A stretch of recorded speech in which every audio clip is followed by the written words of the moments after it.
Hai, Assalamualaikum warahmatullahi wabarakatuh. Video kali ini adalah video tentang mata kuliah etika bisnis dan profesi. Di mana di video ini kita akan membahas mengenai one of the biggest accounting scandals that happened in 22. So, what is that big scandal?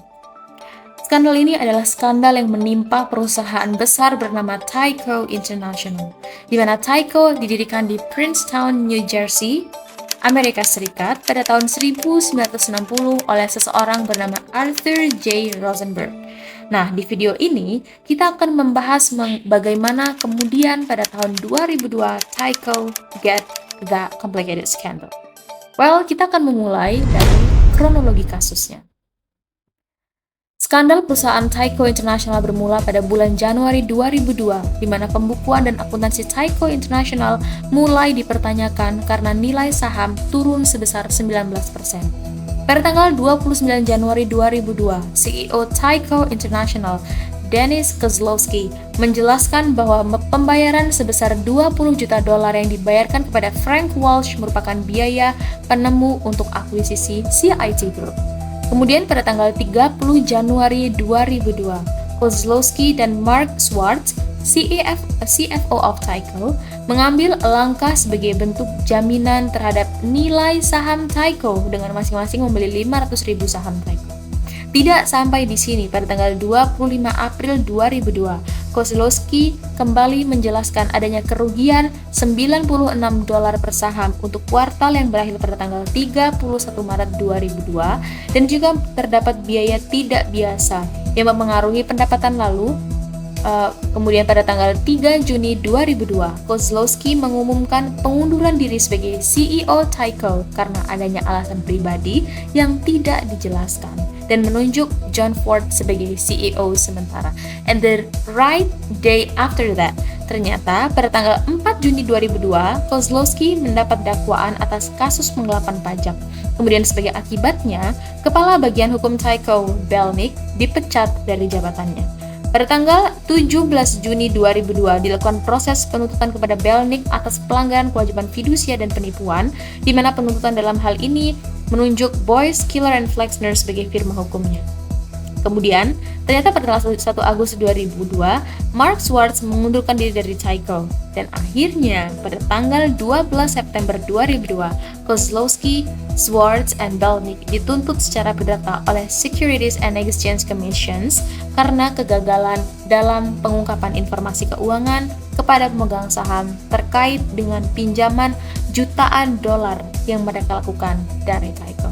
Itulah tadi kronologi kasus yang menimpa Tyco International. Selanjutnya, kita akan ke pembahasan kasus. Daniel Kozlowski memulai karirnya di Tyco sebagai akuntan dan akhirnya menjadi Presiden Grinnell Fire Protection System, yaitu divisi terbesar Tyco saat itu. Kemudian, karirnya di Tyco dilanjutkan menjadi CFO dan akhirnya menjadi CEO. Pada saat Dennis menjadi akuntan, CEO-nya yaitu bernama CEO Tyco adalah Joseph Gaziano, di mana Gaziano memiliki gaya hidup yang sangat berlebihan. Tentu dana ini bersumber dari Tyco dan secara tidak langsung hal ini menjadi inspirasi bagi Kozlowski. Long story short, Kozlowski kemudian menjadi CFO dan akhirnya menjadi CEO Tyco International. Ia menjabat sebagai CEO dan memiliki gaya hidup sebagaimana yang ia dambakan sebelumnya, yaitu penuh kemewahan dan sangat berlebihan. Inilah pemicu awal dari skandal besar Tyco International. Selain permasalahan ini, ternyata selama kepemimpinan Kozlowski terdapat budaya perusahaan yang tidak baik di mana Kozlowski akan mempermalukan pihak yang gagal mencapai target dan memberikan reward bagi pihak yang mampu mencapai target tanpa memperhitungkan bagaimana cara mencapainya. Lebih lanjut lagi, Kozlowski menjelaskan dan menjalankan praktik nepotisme di mana ia menempatkan rekan dekatnya di posisi kunci untuk membantunya dalam melakukan tindakan ilegal.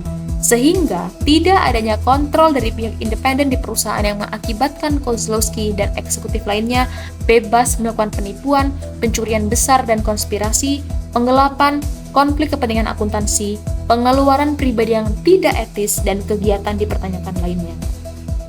Dari kasus ini, Jaksa Federal kemudian menuntut Kozlowski dan beberapa eksekutif lainnya atas tuduhan konflik kepentingan dalam akuntansi dan pencurian dana Tyco untuk kepentingan pribadi.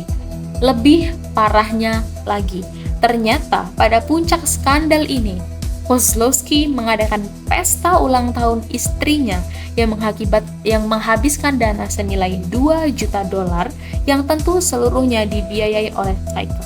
Setelah penangkapan Kozlowski, kemudian dilakukan penyelidikan lanjutan yang mengungkapkan adanya praktik nepotisme tersebut. Hal ini tentu membongkar adanya krisis ide integritas sistem tata kelola perusahaan di Tyco. Contoh kasus ini adalah ternyata satu anggota eksekutif menggunakan $2,5 juta dari dana Tyco untuk kepentingan pribadinya, dan ada juga yang menerima $20 juta untuk membantu mengatur akuisisi CIT Group tanpa persetujuan dari anggota dewan lainnya. Itulah tadi pembahasan kasus dari Tyco International. Selanjutnya kita akan ke penyelesaian kasus. Penyelesaian kasus dari skandal ini yaitu Kozlowski, CEO Tyco, dituntut untuk membayar $98 juta dan Schwartz atau CFO Tyco dituntut untuk membayar sejumlah $35 juta, dan kedua orang ini dijatuhi hukuman berupa penjara selama 25 tahun di penjara negara bagian New York. Kemudian Frank Walsh, mantan direktur yang menerima pembayaran rahasia untuk akuisisi senilai $20 juta, mengakui kesalahannya karena telah membantu merger dan penipuan sekuritas, namun tidak dijatuhi hukuman penjara. Kemudian dari sisi perusahaan, Tyco International akan membayar hampir sejumlah $3 miliar untuk menyelesaikan tuntutan hukum yang diajukan oleh investor, dan akan membayar $2,975 miliar kepada pihak yang membeli sekuritasnya. Kemudian auditor Richard P. Scalzo dihukum untuk tidak dapat mengaudit kembali. Hal ini dikeluarkan oleh SEC atau Securities Exchange Commission langsung. Selanjutnya adalah keterkaitan kasus dengan teori. Berdasarkan kasus Tyco International yang telah dipaparkan, maka dapat terlihat urgensi ketaatan pada etika bisnis dalam menjalankan profesi. Bahkan dapat terlihat bahwa kondisi perusahaan yang semula sangat menguntungkan dapat mengalami kemunduran yang sangat signifikan. Telah dijelaskan sebelumnya bahwa adanya tindak pelanggaran etika memiliki konsekuensi negatif yang sangat merugikan perusahaan. Di antaranya, tentu hilangnya kepercayaan para stakeholder dan konsumen. Berdasarkan paparan kasus pada bagian sebelumnya dapat terlihat bahwa terdapat beberapa hal yang kemudian mendasari dan memicu timbulnya kasus ini.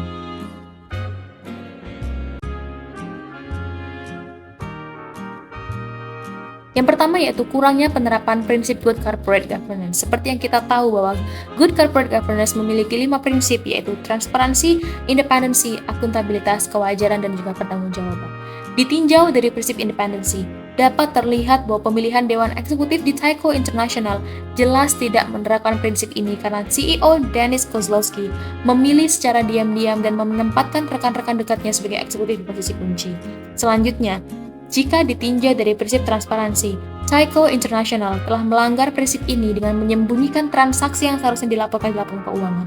Selain itu, adanya penggelapan pajak hingga akuisisi yang dilakukan tanpa sepengetahuan para pemegang saham juga tindakan yang bertentangan dengan prinsip transparansi pada good corporate governance. Selanjutnya, jika ditinjau dari prinsip akuntabilitas, Tyco International memiliki kewajiban untuk mengungkapkan laporan keuangan yang andal, akurat, dan tepat waktu. Namun dalam hal ini, Tyco International telah mengungkapkan laporan keuangan fiktif di mana terdapat banyak sekali transaksi ilegal dan penggelapan yang terjadi. Selanjutnya adalah prinsip kewajaran. Tyco seharusnya dapat memastikan bahwa segala bentuk aktivitas yang terkait dengan operasional perusahaan telah berjalan sesuai dengan tata kelola yang baik. Namun dalam kasus ini, banyak pihak eksekutif yang melakukan tindakan ilegal dengan meraup keuntungan untuk kepentingan pribadi. Selanjutnya yaitu berkaitan dengan prinsip pertanggungjawaban. Dalam hal ini, Tyco berkewajiban untuk memastikan bahwa kegiatan perusahaan sesuai dengan kepentingan para pemegang saham dan pemangku kepentingan lainnya. Namun dalam kasus ini, Tyco International tidak memiliki sistem pertanggungjawaban yang kuat untuk memastikan bahwa kepentingan ini dapat terpenuhi dengan baik. Selanjutnya yaitu gaya kepemimpinan tidak etis. Gaya kepemimpinan tidak etis ini tercermin dari taktik yang dilakukan oleh Kozlowski untuk merencanakan tindakan ilegal yang merugikan perusahaan. Kozlowski melakukan tindakan nepotisme dengan harapan ia dapat bekerja sama dan mempermudah tindakan ilegal yang dilakukan. Ia melakukan hal ini tanpa memikirkan apa akibat yang dapat diterima oleh banyak pihak lain yang terkait dengan perusahaan. Selanjutnya yaitu budaya perusahaan yang tidak sehat. Budaya perusahaan merupakan salah satu komponen yang dinilai cukup krusial dalam tata kelola perusahaan, karena budaya perusahaan adalah suatu kebiasaan yang kemudian akan membentuk pola pikir untuk mencapai tujuan perusahaan itu sendiri.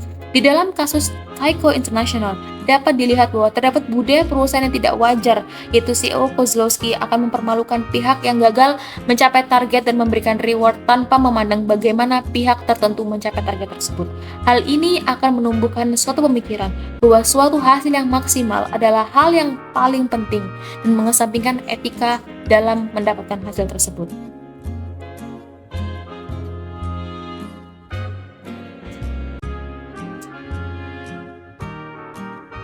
Selanjutnya yaitu adanya konflik kepentingan. Sebagaimana telah dijelaskan pada bagian sebelumnya bahwa konflik yang terjadi di Tyco sangat complicated, dan jika ditinjau dari Fraud Triangle Theory, terdapat 3 elemen yang dianggap mampu menjadi pemicu mengapa seseorang melakukan tindakan kecurangan. Yang pertama yaitu jika ditinjau dari elemen pertama yaitu tekanan. Tekanan yang diterima oleh Kozlowski bukan berasal dari dalam perusahaan, tetapi tekanan karena ia merasa membutuhkan finansial yang cukup untuk terus mempertahankan kebiasaan dan gaya hidupnya yang serba mewah dan berlebihan. Yang kedua adalah elemen opportunity atau kesempatan. Dalam hal ini jelas bahwa Kozlowski memiliki banyak kesempatan melakukan tindakan ilegal dikarenakan posisi kunci di perusahaan mudah sekali untuk diajak melakukan kerjasama. Selanjutnya yaitu elemen ketiga adalah rasionalisasi. Rasionalisasi dalam hal ini yaitu suatu pemikiran yang membenarkan untuk melakukan tindakan ilegal. CEO Dennis Kozlowski menggunakan pemikiran untuk melakukan tindakan penipuan dan menyalahgunakan kewenangan yang dimilikinya dengan memanfaatkan kontrol internal perusahaan dan mengabaikan laporan keuangan. Tentu, hal ini akan sangat merugikan bagi berbagai pihak, baik di internal maupun eksternal perusahaan. Baik, mungkin itu saja kasus dan juga penerapan teori yang dapat saya sampaikan. Thank you for watching, and wassalamualaikum warahmatullahi wabarakatuh.